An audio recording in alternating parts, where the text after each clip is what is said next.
పరిస్థితి ఉంటుందని కోరుకుంటున్నాం. ఓకే గజేంద్ర గారు, మీతో మళ్ళీ మాట్లాడతాను.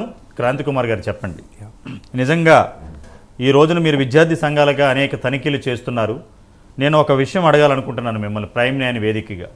మీరు గనక విద్యార్థి సంఘాలతో రేపు ఏదైనా హైదరాబాదులో ఒక హాస్టల్కి వెళ్ళి నిజంగా వాళ్ళందరికీ కనుక ధైర్యం ఉండే దమ్ముంటే కనుక ఆ హాస్టల్కి పర్మిషన్ ఉందా, ఫైర్ సేఫ్టీ ఉందా, నిజంగా జిహెచ్ఎంసీ నామ్స్ ప్రకారం వెంటిలేషన్ కానీ సెట్ బ్యాక్స్ ఉన్నాయా, నిజంగా ఫైర్ అయితే పిల్లలు వచ్చే అవకాశం ఉందా, ఎంతమంది పిల్లలు ఉంటే ఎంతమందికి వాష్రూమ్స్ ఉన్నాయి, శానిటేషన్ సర్టిఫికేట్ ఉందా, ఇవన్నీ ఒక మెడికల్ ఆఫీసర్ అందుబాటులో ఉన్నారా, అలాగే అమ్మాయిల విషయానికి వస్తే వీళ్ళకి ఆ పర్సనల్ విషయంలో వాళ్ళకు వచ్చే సమస్యల గురించి కావలసిన మెడికేషన్ కిట్స్ ఉన్నాయా అనేది తనిఖీ చేసి నిజంగా వాళ్ళ సర్టిఫికేట్ కనుక ఆ గేటు మీద పెడితే ఎన్నుంటాయంటారు మొత్తం హైదరాబాద్లో మీరు నెతికితే తెలుగు రాష్ట్రాల్లో?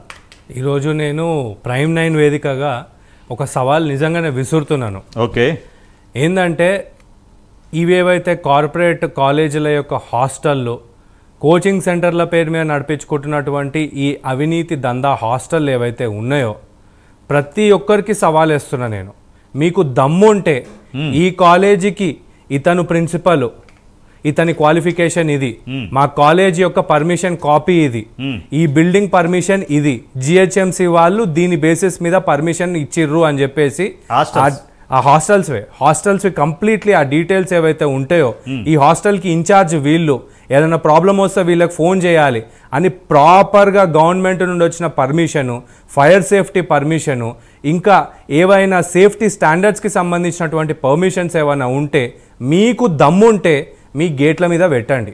నేను యువజన పార్టీ అధ్యక్షుడి హోదాలో వచ్చి మీకు దండేసి దండం పెట్టి సన్మానం చేస్తున్నాను. ఇది నేను ప్రైమ్ నైన్ వేదికగా చెప్తున్నాను. ఎస్, నిజంగా క్రాంతి కుమార్ గారు, మనం ప్రైమ్ నైన్ చేపట్టాక అనేక మంది పేరెంట్స్ కాలర్స్ ఫోన్ చేసి ప్రతి కాలేజీలో కూడా ఒక బ్రాంచ్కి పర్మిషన్ తీసుకుంటారు, అనుబంధంగా హాస్టల్ రన్ చేస్తున్నారు గత 20 సంవత్సరాల నుంచి. నాకు తెలిసి సబ్జెక్టు కరెక్షన్ ఏ హాస్టల్ భవనానికి తెలుగు రాష్ట్రాల్లో పర్మిషన్ లేదు. ఎందుకు లేదు అని అంటే వీళ్ళు ఏ నామ్స్ ప్రకారం తీసుకున్నా ఇప్పుడున్న అపార్ట్మెంట్లో హాస్టల్ రన్ చేయడానికి ఎట్టి పరిస్థితుల్లో యోగ్యత కాదు. ఆ హాస్టల్ ఇప్పుడు పీజీ హాస్టల్స్ ఉన్నాయి, ఈ అపార్ట్మెంట్గా పీజీ హాస్టల్ కన్వర్ట్ చేసుకుంటున్నారు. టోటల్గా నాకు అర్థమైంది ఏంటంటే ఈ హాస్టల్ని కనుక మొత్తం గవర్నమెంట్ బంద్ చేస్తే నిజంగా పాత రోజుల్లో బ్యాచిలర్గా ఉంటూ హైదరాబాద్ చదువుకోవడానికి వచ్చిన జిల్లాల నుంచి కానీ లేకపోతే ఆంధ్రప్రదేశ్లో విజయవాడకు వచ్చిన 2-3 కలిసి ఉండి ప్రశాంతమైన వాతావరణంలో చదువుకుని బాగుండేది.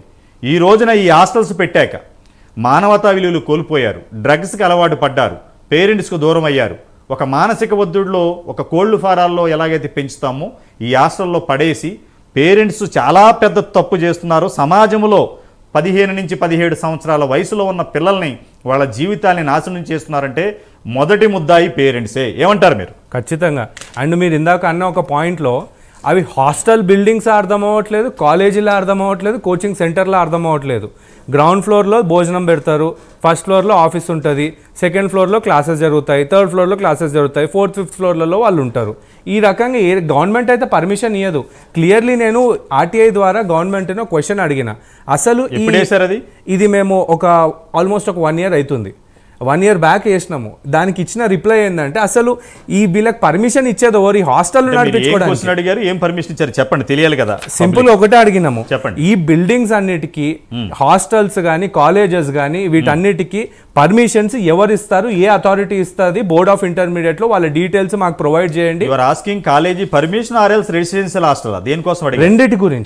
రెండిటి గురించి క్లియర్లీ మేము అడిగినాం అనమాట. అందులో వాళ్ళు మాకు ఇచ్చిన రిప్లై ఏంటంటే బోర్డుకి హాస్టల్ పర్మిషన్లకు సంబంధమే లేదు. Very good. అండ్ దీనికి సంబంధం ఎవరెవరికి ఉంది అని అంటే అది కేవలం జిహెచ్ఎంసి అథారిటీ అయి ఉండొచ్చు, లేకపోతే R&B అథారిటీస్ అయి ఉండొచ్చు. వాళ్ళకు మాత్రమే విలేజ్ లో పంచాయతీ, వీళ్ళకు మాత్రమే ప్రాపర్ అప్రోప్రియేట్ అథారిటీ ఉంది ఈ పర్మిషన్స్ ఇవ్వడానికి. వాళ్ళు ఇచ్చిన సర్టిఫికేట్స్ బేసిస్ మీదనే మేము వీళ్ళకు పర్మిషన్స్ గ్రాంట్ చేస్తాము అని చెప్పేసి క్లియర్లీ ఇక్కడ బోర్డు వాళ్ళు ఇచ్చినటువంటి సమాధానం. అయితే ఇక్కడ ఇందాక మీరు చెప్పినట్టుగా ఒక పాయింట్ అయితే వెరీ క్లియర్, వీళ్ళు ఒక్క బిల్డింగ్ మీద పర్మిషన్ తీసుకొని చుట్టుపక్కల ఉన్న రెసిడెన్షియల్ బిల్డింగ్స్ అన్నిట్లలో హాస్టల్స్ నడిపిస్తున్నారు.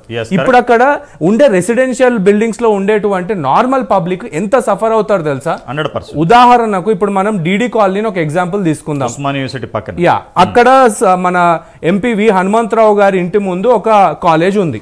దానికి పర్మిషన్ ఉంటది, కోడ్ ఉంటది. దాని వెనకాల మళ్ళీ ఇంకొకటి స్వామి నివాస్ బిల్డింగ్ అని చెప్పేసి వాళ్ళు అనఫీషియల్ గా రన్ చేస్తారు. ఆ రోజు మేము ఇది అనఫీషియల్ గా రన్ చేస్తున్న క్యాంపస్, ఇందులో సండే రోజు క్లాసులు పెట్టిర్రు. మేము విద్యార్థులు బయటకు వస్తుంటే కేవలం ఎవిడెన్స్ మాత్రమే రికార్డ్ చేసుకొని పోతామని చెప్పేసి చాలా పద్ధతిగా ఓపికగా నిలబడితే 12 గంటలకు వదలాల్సిన విద్యార్థుల్ని 2 గంటలకు వదిలిర్రు.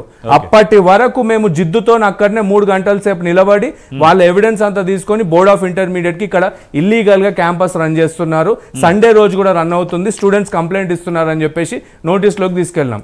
అక్కడ ఉన్నటువంటి ఒక రెసిడెంట్ కూడా నాకు కాల్ చేసి, అయ్యా మేము మా బండ్లు పెట్టుకోవాలన్నా తీయాలన్నా ఏం చేయాలన్నా అసలు మాకు ఏ రకమైనటువంటి మెంటల్ పీస్ లేకుండా ఈ కాలేజ్ వాళ్ళు చేస్తున్నారు, మీరు ఏదైనా సాయం చేయగలుగుతారా అని అడిగితే దాని బేసిస్ మీద ఆ ఏరియాకి వెళ్ళి చూస్తే అక్కడ విద్యార్థులు పడుతున్నటువంటి బాధలేందో పూర్తిగా బయటపడ్డాయి. ఈడ హాస్టల్ అంటారు, కాలేజ్లు అంటారు, కాలేజ్లోనే హాస్టల్ ఉండదు కదా. ఒక పెద్ద పరిసర ప్రాంతాల్లో వాళ్ళ కొన్ని కాలేజెస్ ఇలా కూడా ఉన్నాయి. ఒక బిల్డింగ్ ఏమో క్లాసెస్కి, ఒక బిల్డింగ్ ఏమో హాస్టల్కి ప్రాపర్గా డెసిగ్నేట్ అయి ఉంటాయి. అక్కడ వెంటిలేషన్ ఉంటుంది, అన్ని విధాలుగా ఉంటుంది. అట్లాంటివి ఏమీ లేవు. ఇవేంది అని అంటే ఇంకొకటి, నేను మొన్న మీకు కోచింగ్ సెంటర్ గైడ్ లైన్స్ అన్నాను కదా, మోర్ ఆర్ లెస్ ఇవి కూడా చాలా ఇంపార్టెంట్ గైడ్ లైన్స్. ఇందులో ఒక్కొక్క స్టూడెంట్ కి మినిమం క్లాస్ రూమ్ లో 1 స్క్వేర్ మీటర్ ఆఫ్ ఏరియా అనేది ఉండాలి. అండ్ అక్కడ వీళ్ళు ఫైర్ సేఫ్టీ నార్మ్స్ అయి ఉండొచ్చు, లేకపోతే ఇంకా బిల్డింగ్ కోడ్స్ ఏవైతే ఉన్నాయో స్టాండర్డ్స్ ఆ బిల్డింగ్స్ దాని ప్రకారం కన్స్ట్రక్ట్ అయి ఉండాలని కూడా క్లియర్లీ చెప్పిర్రు. సో ఇక్కడ ఈ రూల్స్ కూడా అదే చెప్తున్నాయి. అండ్ మూడోది, మేము ఆల్మోస్ట్ ఏప్రిల్ 2024 నుండి మా పోరాటం సంగతి అందరికి తెలిసిందే. మేము క్లియర్లీ ప్రభుత్వంలో ఉన్న ప్రతి ఒక్క అథారిటీకి ఇదే చెప్పినాం అనమాట. ఎక్కడెక్కడనైతే వీళ్ళు ఈ రకంగా ఇల్లీగల్ గా బిల్డింగ్స్ ఈ రకంగా నడిపిస్తున్నారో వాటి బయట క్లియర్లీ కోడ్ అయి ఉండొచ్చు, నోటీస్ బోర్డ్ అయి ఉండొచ్చు, ఆ నోటీస్ బోర్డులో కన్సర్న్ అథారిటీస్ అయి ఉండొచ్చు. అక్కడ ఏదైనా ప్రాబ్లం వస్తే పోలీసులకు ఫోన్ చేయడానికి 100కి డయల్ చేయాలని ఇట్లాంటి బేసిక్ ఇన్ఫర్మేషన్ అయి ఉండొచ్చు. కాల్ చేయడానికి ఒక రెడీగా అవైలబుల్ ఉన్న ఒక అక్కడ టెలిఫోన్ అయి ఉండొచ్చు. ఇట్లాంటి ఫెసిలిటీస్ అన్ని పెట్టాలి అని చెప్పేసి ఇవన్నీ గైడ్ లైన్స్ గవర్నమెంట్ ఫ్రేమ్ చేయాలి అని చెప్పేసి మేము క్లియర్లీ ప్రభుత్వానికి నివేదిక అందించడం జరిగింది. ఇప్పటి వరకు ఏ రకమైనటువంటి చర్యలు కూడా తీసుకోలేరు. అండ్ వీళ్ళు ఏదైతే ఈ ఆర్టీఐ వేసిర్రో ఈ ఆర్టీఐలో బోర్డుకి ఈ హాస్టల్ పర్మిషన్స్ కి సంబంధం లేదు, జిహెచ్ఎంసీ ఆర్ఎండ్బిఓ ఇస్తుంది అని అంటే మేము క్లియర్లీ ఈ నివేదికలో ఒకటే అడిగినాం అనమాట. ఏంది అని అంటే వెరీ సింపుల్, మీకు బోర్డుకి సంబంధం లేదు కదా, ఇప్పుడు బోర్డులో కూడా ఒక డిపార్ట్మెంట్ ని తయారు చేయండి. ఆ డిపార్ట్మెంట్ లో ఈ రకంగా బిల్డింగ్ పర్మిషన్స్ వచ్చినాయి, ఏ బేసిస్ మీద పర్మిషన్స్ ఇచ్చినామంటే ఆ బిల్డింగ్ యొక్క ఫోటో అయి ఉండొచ్చు, ఆ బిల్డింగ్ కాంపౌండ్ యొక్క ఫోటో అయి ఉండొచ్చు, ఫైర్ సేఫ్టీ నార్మ్స్ కి ఉండాల్సినటువంటి కండిషన్స్ అయి ఉండొచ్చు. ఒక ఫైర్ ఇంజన్ తిరిగితేనే ఫైర్ సేఫ్టీ నార్మ్స్ ఎలిజిబుల్ అవుతుంది అని చెప్పేసి క్లియర్లీ ఉందన్నమాట మనకు రూల్స్. ఇలాంటివన్నీ కంప్లై చేస్తూ ఆ ఫోటోస్ అన్ని మీరు వెబ్సైట్ లో ప్రాపర్ గా ఈ కాలేజ్ బిల్డింగ్ పరిసరాలు ఇవి అన్ని అప్లోడ్ చేస్తే, మీరు చెప్పిన దాంట్లోనే ఒక విషయం క్లారిఫై చేస్తాను. ఈ హాస్టల్స్ అన్ని కూడా బోర్డ్ ఆఫ్ ఇంటర్మీడియట్ కానీ తెలుగు రాష్ట్రాలు ఎవరికి సంబంధం లేదు, అది క్లారిటీ. అది అంటే వాళ్ళు ఓన్లీ డే కాలేజ్ కి మాత్రమే పర్మిషన్ ఇస్తారు. అదే డే కాలేజ్ బిల్డింగ్స్ కి కూడా వీళ్ళకి సంబంధం లేదు. అది ఇల్లీగలే. నేను అడిగేది హాస్టల్ గురించి మాట్లాడుతున్నాను, దానికి సంబంధం లేదు. ఇంకా ఒక ఫస్ట్ క్లాస్ నుంచి కాకపోయినా అట్లీస్ట్ ఫస్ట్ సెకండ్ క్లాస్ నుంచి 10th క్లాస్ వరకు కూడా హాస్టల్ వేసేస్తున్నారు పేరెంట్స్. ఎందుకంటే మనకి డబ్బులకి లోటు లేదనుకున్న వాళ్ళు, మానవతా విలువలు తెలియని వాళ్ళందరూ కూడా హాస్టల్ వేసేస్తున్నారు. ఇక్కడ ఇంకొక విషయం ఏంటంటే, నాకు ఇందాక ఒక కాలర్ ఫోన్ చేశారు, ఈ రాత్రిపూట ఈ రెసిడెన్షియల్ హాస్టల్లో ఇల్లీగల్ యాక్టివిటీస్ బాగా జరుగుతున్నాయి. ఎందుకంటే అక్కడ ఉన్న వార్డెన్స్ కానీ వీళ్ళు కానీ ఈ ఇల్లీగల్ యాక్టివిటీ చేయడానికి ఒక రకమైన వ్యవస్థను ఏర్పాటు చేశారని తెలిసింది. అది కూడా మనం స్టింగ్ ఆపరేషన్ చేస్తే కానీ బయటికి రావు. ఇది నిజంగా పేరెంట్స్ ఎంత దారుణమైన, ముఖ్యంగా అమ్మాయిల విషయంలో ఈ ఇల్లీగల్ యాక్టివిటీస్ ఈ హాస్టల్లో జరుగుతుంటే రేపు ఆ పిల్లల భవిష్యత్తు ఏమవుతుంది, ఎవరు బాధ్యత వహించాలి? ఈ పేరెంట్సా, ప్రభుత్వాలా, లేకపోతే ఈ కార్పొరేట్ విద్యా సంస్థల? ఇప్పుడు మీరు అన్నదాని ప్రకారం ఒక సంఘటన జరిగింది. ఇదే శ్రీ చైతన్య డిడి కాలనీలోకి వెళ్తే వాళ్ళు, అరే మీరు పిల్లలని చంపుతున్నారు, ఈ రకంగా టార్చర్ పెడుతున్నారు అంటే, మేము పిల్లలకు చాలా సేవ చేస్తున్నాం, వీలైతే మీరు గవర్నమెంట్ కాలేజ్ల మీదకి పోయి వాటిని ప్రశ్నించండి, పిల్లలు అసలు మేము 7-8 గంటల వరకు ఉంచుకోవడం వల్ల వేరే వ్యాపకాలకు అలవాటు పడట్లేరు, మేము ఈ రకంగా హాస్టల్స్ మెయింటైన్ చేయడం వల్ల వాళ్ళు గంజాయి లాంటి పదార్థాలకు అలవాటు పడట్లేరు అని చెప్పి చెప్పేసి ఈ open గా camera మీద admit చేశారు. ఈ కాలేజీలో ఉన్న స్టాఫే కదా ఫెసిలిటేట్ చేస్తున్నారు ఈ గంజాయి మత్తు మందులు. మాట్లాడదాం ఒకసారి. కాలర్ లైన్ లో ఉన్నారు. మధుసూదన్ గారు నమస్కారం అండి. మధుసూదన్ గారు నమస్కారం. ఓకే, కాల్ కట్ అయినట్టుంది. చెప్పండి.